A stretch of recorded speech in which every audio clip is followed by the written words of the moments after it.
Hi, welcome back to the channel. I hope you had a good week. A little bit hot up here last week, I'll tell you that. I'm on the southeast corner of Lake Ontario, and it was in the 90s a few days, which may not be much to some of you guys in the southern states, out west or whatever. That's pretty hard to get used to here, and the humidity was pretty bad. This week's not so bad. Today it's probably the hottest day of the week. I kind of took it off. I'm working on my 1-to-1 Coupe de Ville I painted and sanding and polishing the car. And I'm going to tell you something. That's a big car to wet sand and polish. Wet sand, rub, and polish out. So I've got about 3 days in it, and I took today off because it was going to be too hot. Excuse me. So what I want to talk about today is Forge 32 Ford. I understand that there's more 32 Fords on the road now than Henry made originally. With the advent of steel panels, I think what's a company, Brookfield, I think, makes steel panels for them. But it might be somebody else, I'm not sure. Not trying to slight anybody. And a lot of fiberglass bodies out there to be had. And guys are building them. You can buy everything you want from the frame to the steering wheel. And there's a lot of them out there. It's probably the most popular street rod or hot rod going. And apparently it's not going to ever run out because you can buy them new. It's not like some of the cars that once they're gone, once they're all used up, they're gone. These are being repopped everywhere, so they're pretty popular. I got 4 different versions, from a convertible to a 2-door sedan, coupes in between. I got them from maybe 5 years old to 50 years old. And if you stick around the last one, if you want to take a guess at it, the last one is probably the most well-known, the most famous 32 Ford coupe out there. I might be wrong. Let me know if I am. In your opinion anyway, put it in the comments. I don't know of any that have had more attention paid to them than that. So stick around, and we'll go through these and get to that last one and see if you agree with me. So the first one on deck is a 32 sedan. This was originally in my collector's choice storage house, as a factory stock car. And I say that with a little bit of tongue in my cheek, because I'm not sure if you could buy a two-tone 32 Ford then. But I had painted it charcoal with black fenders years ago, maybe 20 years ago. And so it sat in my collection of stock cars from 1925 to 2018. But I replaced it with a 32 Imperial. What do they call it? It's a 4-door convertible, probably a Phaeton. Is that what they call those? Anyway, it was a 32 Imperial I replaced this with. And when I did, I took it out of the storage and threw some mag wheels on it. Ta-da! Street rod. It's still got the 4-cylinder that came from the factory under the hood. The only change has been those wheels. And like I said, well, that's all it takes to make a street rod sometimes, is put some wheels on it. And so that's what I did. I think, again, I'm not so sure if you get them two-toned, if that car only came in black. I'm pretty sure that in 34 was the first year that you could get the whole car in one color. Other than when they were all black. But I think in this year you could buy them a couple different colors with black fenders. And then in 34 they decided to let you paint the fenders the same color as the car. Just some trivia that I may very well be wrong about. If I am, drop me a message in the comments down there. And you can't insult me. So go ahead and tell me what you know. If I'm wrong and it got the colors wrong, the color combinations wrong, let me know. Just something I'd like to know. But this is one that's maybe 20 years old. I've had built for 20 years. This next one, maybe about the same length of time. The first one was an AMT kit. This is an AMT kit. Built it as a rat rod, obviously. Rear bumper missing. A dent in the wheel well. Some rust in the doors. Another bumper missing up front, but there's a reason for it. It's been hit pretty hard right there. You can see it jammed the body up. Top of the fender is dented. Side of the fender. some more rot. Got the tire cover on the back. I like the wide whites on these cars. I think they just look good. I think they should have all had it. They obviously didn't. The car was yellow before the guy bought it and decided to make it look a little better by priming it all, covering up any, you know, when the rust holes in that yellow, they must have looked like monsters. Now they don't look quite so bad. Just as a point of information, how I got these holes in there is I ground it with a Dremel tool from the inside. That way it comes out a little bit more ragged. When it finally breaks through, the rust is a little bit more ragged looking than if you did it from the outside. And you can get a little bit smaller holes that way too. It doesn't show the big where it's been ground. Inside, I took a piece of cloth.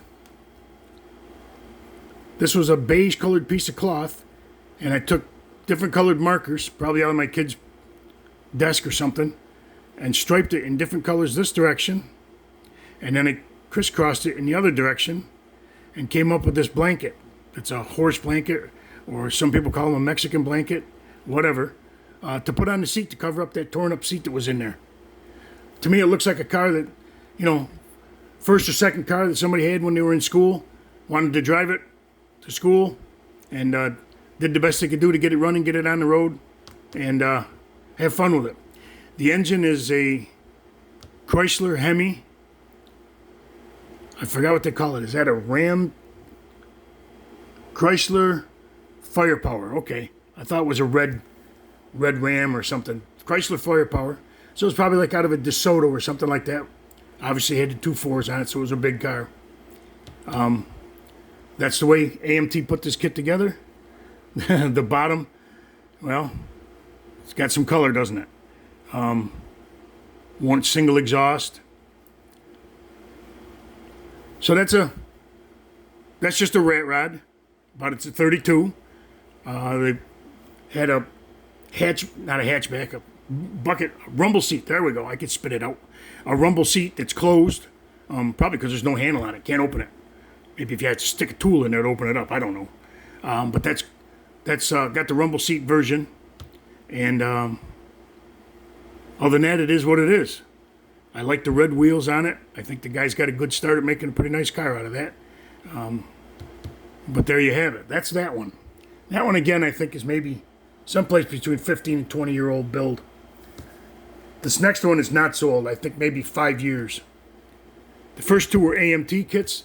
This one is a Revell. I think it could be built either as a highboy or with fenders.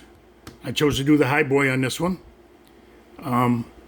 The engine is a Ford small block. Came in the kit. Actually, everything in that kit, everything on that car came in that kit, except the chrome reverse wheels with the baby moons on it, and the mags with slicks and white walls. These pipes didn't come in it either. Those are aluminum pipes that I put on it. Just the tips on the end. Again, I like this look of the big white walls on these particular cars. Maybe not all of them, but this particular car I think looks great with it. The interior is white, pure white interior. Now what I'm going to show you, when I put this in the light, that top turns pretty white colored. It's really not. That's a pearl. And when I say pearl, what this is that 70 and 71 Chrysler Sublime Green. And then in the last two coats of paint, I put some pearl in it. So if I put it next to a Sublime Green car, which I'm not sure I've got one here. I do. I've got one here. I could go get it if I had to. And put it next to it, you'd see the difference. But that pearl caused people to ask me, what color is that car? Because they just can't quite figure it out. But that's what it is. I've done that with a few different cars, put that pearl in, and it changes them just enough to really give it a good look. Underneath this car, I think all of that came in the kit. The glass pack mufflers and everything came in the kit, except for the pipes on the end, the extensions on the end that come out behind the back of the car. Again, I put those on. They're aluminum tubing that I've got. Other than that, it's pretty box stock. Again, I believe it could have been built as a full-fendered car. I opted not to in this one. The high boy, I think, is kind of neat too, as well as the rat rod and that type of thing. Now, to get to the one that I think is probably the most famous 32 Ford out there, and this is where you guys can leave me a message and disagree with me. If you do disagree with me, at least tell me what you think the other one is. But this is John Milner's 32 Ford Coupe. This I got right after the movie came out. So I've been married 48 years yesterday, and this was built before I was married. So it's probably 50 years old. And I don't know when American Graffiti came out, but it couldn't have been much before this, I don't think.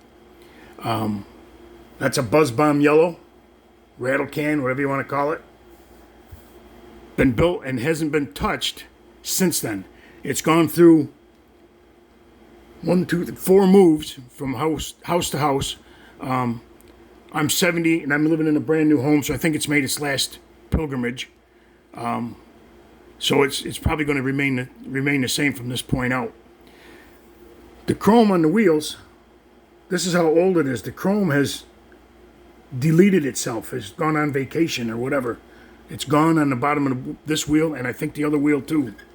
The other front wheel. The back wheels seem to have held up. Yeah, the chrome came right off the wheel. There's none laying in the bottom of my display case. It just evaporated, I guess. And I've apparently the kit was molded in black, because when I've seen chrome go away in the past, there's been a beige color in it, probably the color of the plastic, the styrene that it was made out of. So this might have been molded in black. I cannot tell you that for sure.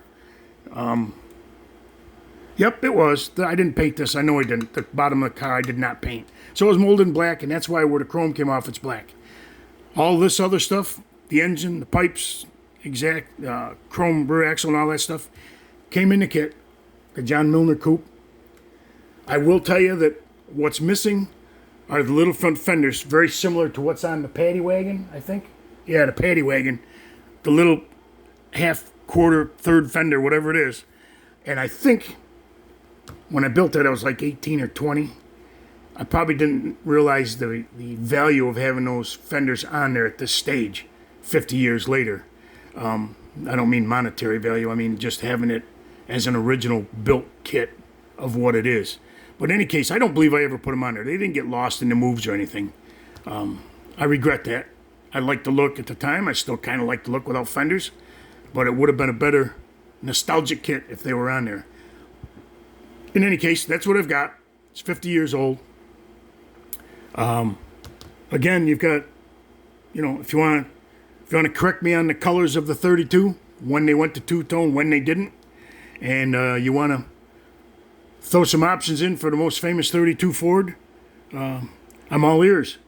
So leave me a message in the comments, and if you like this, hit the like button. If you haven't subscribed, hit the subscribe button, and have fun the rest of the week. Thank you very much.